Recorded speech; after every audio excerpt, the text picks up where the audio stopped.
Petite présentation d'une montre connectée.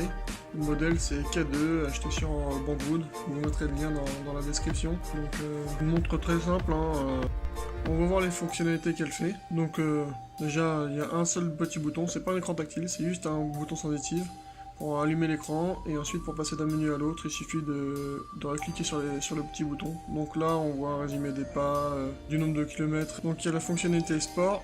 Donc voilà, pour aller dans la fonctionnalité, on reste appuyé une seconde sur le bouton, donc on a le choix entre le vélo, le running, la natation.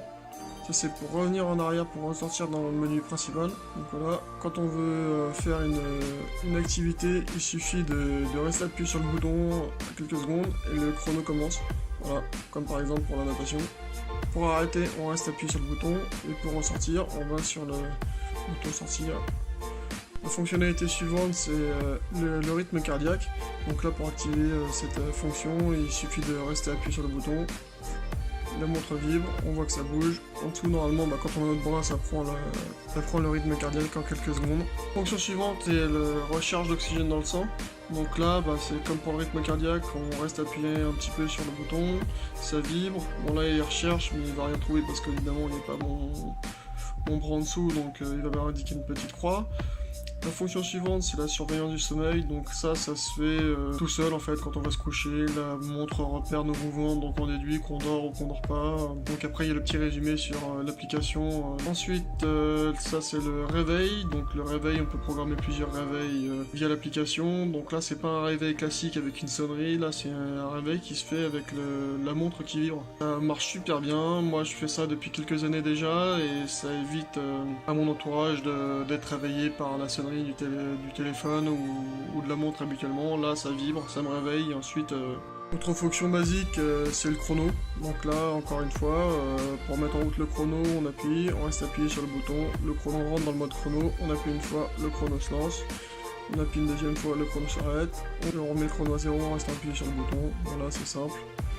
Pour ressortir, on reste appuyé. Fonction suivante, c'est la recherche du téléphone. En fait, ça permet de faire sonner le téléphone quand on a perdu son téléphone. Tout simple, on rentre dans la fonction, on reste appuyé sur le bouton. Voilà. Comme vous l'avez entendu, ça fait sonner le téléphone. On vient de le retrouver assez facilement. Quand on a retrouvé le téléphone, on appuie sur le bouton et la sonnerie du téléphone s'arrête. Ensuite, là, c'est toutes les infos sur la montre. Alors le firmware qu'il y a dedans, le firmware de logiciel, enfin tout ce qu'il faut savoir sur la montre. Et là, c'est pour éteindre la montre pour économiser un peu sa batterie. Donc un petit résumé quand même de ce qu'elle fait. Elle fait odomètre, la pression dans le sang, l'oxygène dans le sang, surveille le sommeil. Quand on reçoit un appel, elle vibre et elle indique le contact. Quand on reçoit un SMS, elle vibre, on a le contact plus le SMS dessus. Elle fait alarme, elle est étanche IP67, c'est-à-dire qu'on peut prendre une douche avec 30 minutes à 1 mètre de profondeur.